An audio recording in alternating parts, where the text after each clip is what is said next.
manusia bisa hidup. Lihat saja dari cara minum airnya. Huang Di Neijing mengatakan, esensi air tersebar ke 4 arah, 5 esensi berjalan bersama. Artinya esensi dari air menyebar ke permukaan kulit, menutrisi 5 organ dan 6 rongga tubuh serta melancarkan meridian. Air adalah sumber kehidupan. Minum air hangat secara perlahan adalah rahasia menjaga hidup yang diwariskan oleh para leluhur. Dengarkan aku jelaskan 5 cara salah minum air yang bisa membawa maut, maka kamu akan mengerti kenapa para lansia yang panjang umur bisa hidup puluhan tahun lebih lama darimu. Dosa pertama, minum air tanpa aturan. Semuanya tergantung suasana hati dan asal-asalan. Pagi-pagi kamu buru-buru naik kereta tanpa minum air, sore sibuk mengetik sampai lupa minum, malamnya makan hotpot, lalu menenggak sebotol besar cola. Ini bukan minum air, tapi mempermainkan nyawa sendiri. Huang Di Neijing menyatakan, minum teratur, air diminum sesuai urutan, artinya ada ritme dan aturan. Pagi hari, segelas air hangat membangunkan organ tubuh. Lansia panjang umur minum air saat bangun tidur, sebelum makan, setelah makan siang, dan sebelum tidur. Waktu ini lebih tepat dari jam, bukan karena tidak ada kerjaan, tapi mengikuti ritme alam dan mengumpulkan energi. Kalau minum air tidak memperhatikan ritme, cepat atau lambat tubuh akan kehilangan keseimbangan. Dosa kedua, menganggap air es sebagai minuman dan menganggap hawa dingin sebagai teman. Saat kamu meneguk es teh susu, rasanya memang segar sekali, tapi tahukah kamu apa yang terjadi pada limpa dan lambungmu? Mereka menggigil. Huang Di Neijing jelaskan, hawa dingin merusak paru, limpa, lambung. Kamu terus minum dingin, bahkan di musim dingin pun bir dingin. Tak heran tubuhmu bermasalah di usia awal 30-an. Paru terperangkap dingin, energi positif tak bisa turun, seperti api kecil dipadamkan air es, seluruh tubuh lemas tak bertenaga. Jangan kira sekarang kamu masih kuat. Hawa dingin di dalam tubuh itu seperti bom waktu, cepat atau lambat akan meledak dan menimbulkan masalah kesehatan.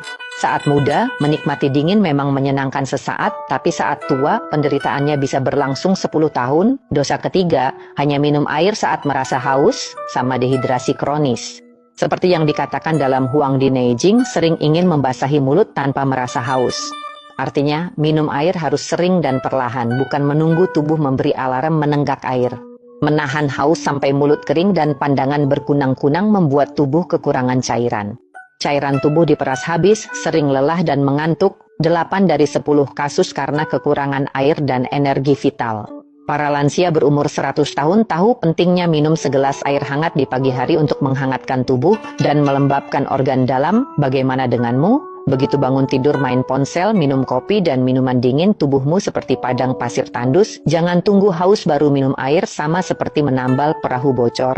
Makna sejati minum air adalah melembabkan tubuh secara halus dan tanpa terasa. Dosa keempat, air putih tidak enak, sengaja diberi pewangi pewarna.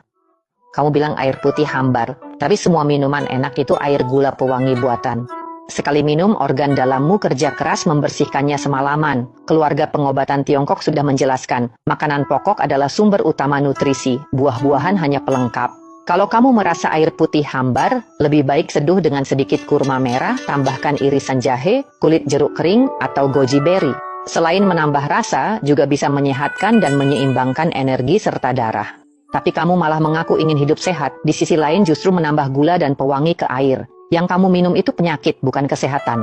Mulutmu memang menikmati manis sesaat, tapi tubuhmu harus menanggung pahitnya seumur hidup. Dosa kelima, minum air seperti sapi meneguk paus menelan.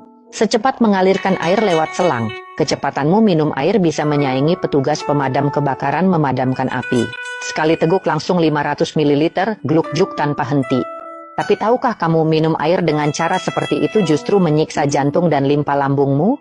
Kitab Lin Shu pernah berkata, jika minum tanpa bergerak, air akan tertahan di bawah jantung. Artinya air tidak sempat dicerna dan diserap, tertahan di tengah tubuh, lalu berubah menjadi dahak, kelembaban, racun, dan sumbatan. Minum air itu untuk kesehatan, bukan untuk lomba. Hanya dengan meneguk perlahan dan sedikit demi sedikit, air bisa diubah menjadi esensi halus yang dapat dimanfaatkan tubuh. Cara minum ala Cheers yang kamu lakukan itu, yang masuk ke perutmu bukan air, melainkan beban berat.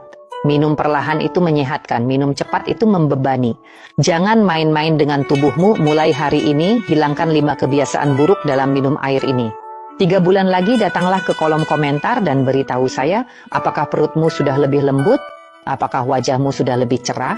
Apakah energi, semangat, dan vitalitasmu juga meningkat? Minum air untuk menjaga hidup bukan sekadar omongan. Ini adalah kebijaksanaan bertahan hidup ribuan tahun yang tertulis dalam Huang Di Neijing. Kalau kamu percaya, kamu akan hidup lebih lama dan lebih baik.